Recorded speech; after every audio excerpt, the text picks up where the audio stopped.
She thought suffering was her destiny, because every time she loved, life took something away. But one night, sitting alone with memories that hurt more than silence, she realized something heartbreaking and beautiful at the same time. She wasn't suffering because of life. She was suffering because of how tightly she was holding on to pain. She loved deeply. Not the careful kind of love, not the measured kind. She loved like the world would always stay kind in return. And when it didn't, when promises broke, when people changed, when silence replaced warmth, she didn't ask why life is cruel. She asked, what did I do wrong to deserve this pain? That is where suffering quietly begins. Not in loss, but in believing that love should never hurt. She waited for messages that never came. She replayed old conversations like they were still alive. She loved the version of people that no longer existed, and she suffered every day trying to keep memories breathing. Suffering is not born from love. It is born from attachment, the desperate hope that things must stay the same. She thought loving harder would stop the pain. But the truth was softer and sadder. Love doesn't demand, it doesn't beg, it doesn't trap itself in yesterday. Every expectation she carried became a weight on her heart. I gave everything, why wasn't it enough? I stayed, why did they leave? I loved honestly, why did it hurt me? Life answered her gently, through pain. Because you forgot to love yourself the way you loved others.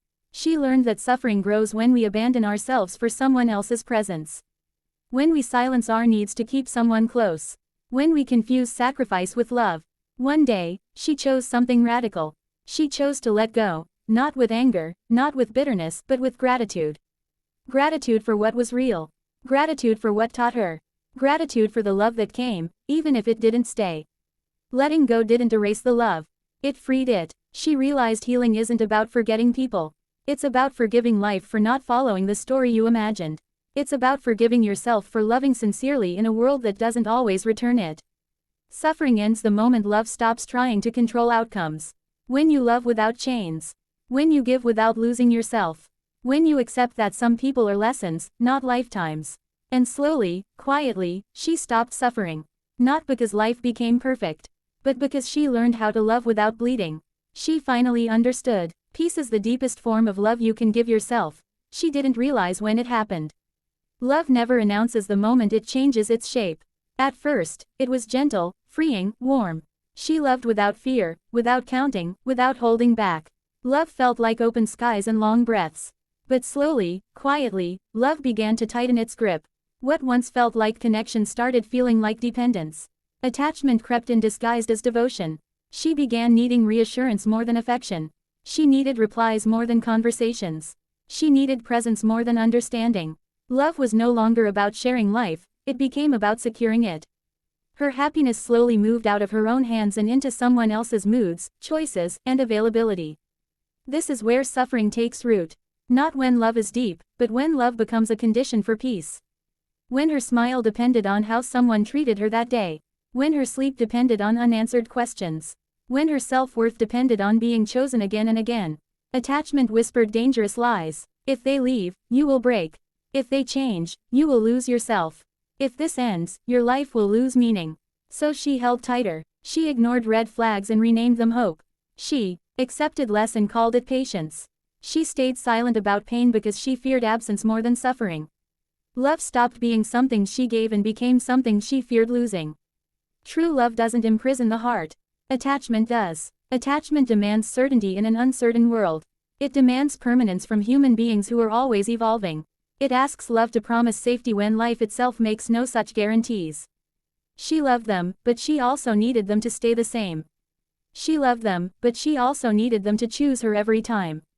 That need slowly turned love into anxiety, affection into fear, memories into wounds. Suffering grew because love was no longer free. It had conditions, timelines, expectations, and silent agreements. Love stopped flowing and started clinging. And anything that clings eventually hurts itself. The heart was never designed to be attached. It was designed to love, to feel, to release, and to grow. Attachment turns love into ownership, and ownership turns fear into daily pain. She began to understand that love can exist without possession. That caring doesn't require control. That loving someone doesn't mean tying your peace to their choices. The moment love loosens its grip, suffering starts losing its power. She never called it expectation. She called it hope. She believed hoping for more was natural when you loved deeply. She believed that when two hearts connect, understanding should be automatic, effort should be equal, and care should never need explanation. Quietly, those beliefs settled into her heart and began shaping how she measured happiness. Expectations are rarely spoken out loud. They live in pauses, in unsent thoughts, in the space between messages. She expected to be remembered without reminders, valued without asking, chosen without competition. When those expectations weren't met, disappointment arrived without warning, heavy and sharp. Pain didn't come from what people did. It came from what she believed they should do. She imagined future moments, perfect responses, emotional reactions that existed only in her mind. When reality failed to match those images, her heart felt betrayed, even when no promise had been made. Expectation turned love into a silent contract, one that the other person never signed. She gave kindness expecting appreciation. She offered loyalty expecting permanence. She showed patience expecting change. Every unmet expectation became proof, in her mind, that she wasn't enough. The more she expected, the more she suffered. She watched words closely, analyzed tone, reread messages searching for reassurance. Small delays felt like rejection.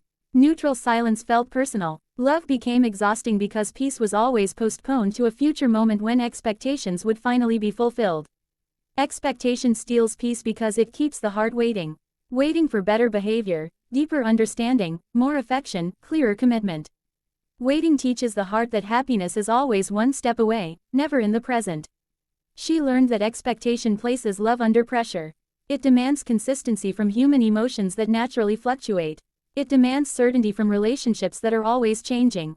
It transforms affection into performance and care into obligation.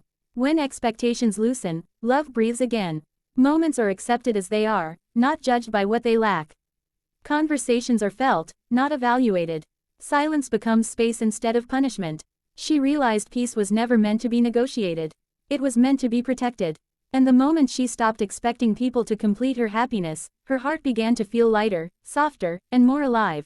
She loved the way rivers love the ocean, without hesitation, without limits, without asking where the water ends and the tide begins.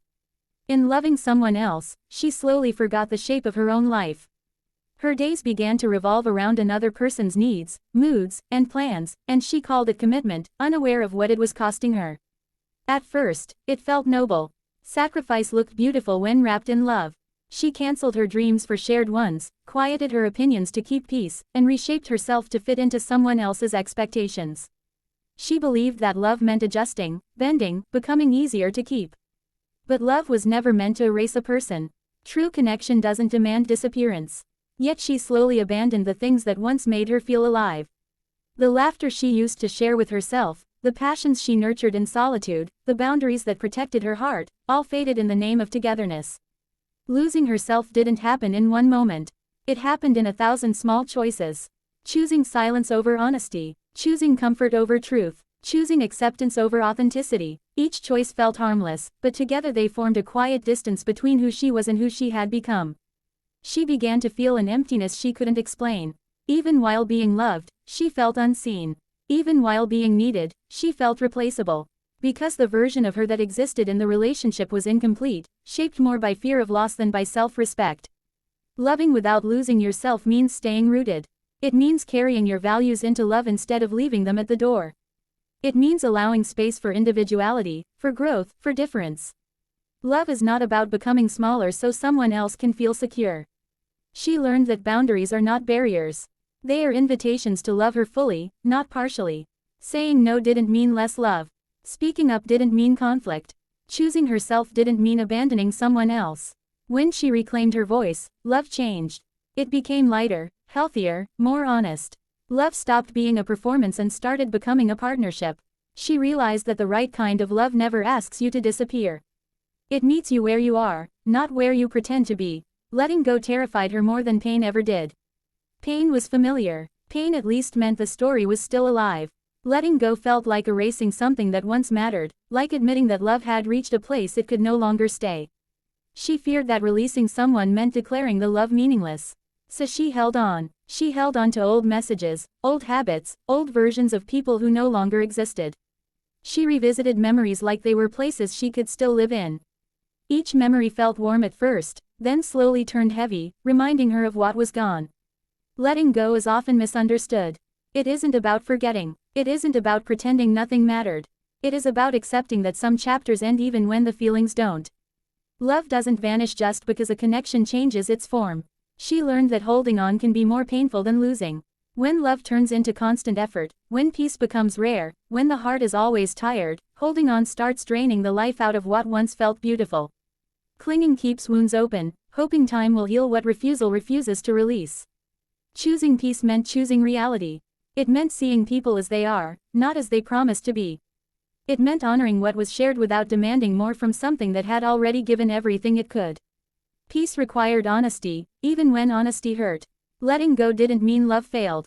It meant love evolved. Sometimes love's purpose is to teach, not to stay. Some connections exist to awaken parts of us, to break illusions, to remind us of our capacity to feel deeply. When she loosened her grip, her heart breathed again. The constant ache softened. The questions lost their urgency. The silence became less threatening. She realized that peace isn't empty, it is spacious. Love can be remembered without being relived. It can be honored without being chased. Letting go allowed her to carry love gently, without suffering attached to it. Peace became an act of self-respect. And in choosing peace, she didn't lose love, she saved herself. She carried blame the way others carry memories. Every hurt had a face, and every face came with questions she asked herself endlessly. Why didn't I see it sooner? Why did I stay? Why did I love so deeply when the ending was uncertain? Life felt like something that betrayed her, and she treated herself as the one who allowed it. Forgiving life felt impossible. Life hadn't followed the script she imagined. Love didn't arrive the way stories promised. Effort didn't guarantee permanence. She felt tricked by hope, punished for sincerity, wounded for believing in something real. So she turned that anger inward. She criticized her softness. She judged her trust. She called her love a weakness instead of a strength. Every mistake became evidence that she was foolish, not brave. Healing couldn't begin there. Healing doesn't grow in self-attack. It grows in understanding. She slowly realized that loving deeply was never the problem. Staying open in a world that risks pain is not failure, it is courage. Forgiving life meant accepting its unpredictability. It meant understanding that no outcome is owed, no effort guaranteed, no love promised forever. Life doesn't punish sincerity, it simply unfolds in ways the heart cannot always control. Forgiving herself was harder. She had to release the idea that she should have known better. She had to stop measuring her worth by how a story ended. She had to see herself as human, learning through experience, not a machine designed to make perfect emotional choices. She learned to speak to herself gently, to replace blame with compassion, to sit with her pain without turning it into punishment, to honor the version of herself that did the best she could with the understanding she had at the time. Healing began when she stopped demanding perfection from her past. When she allowed herself to be someone who loved, lost, and survived. When she accepted that growth often comes wrapped in heartbreak. Forgiveness didn't erase the scars. It softened them. It allowed space for peace to return, quietly, without force.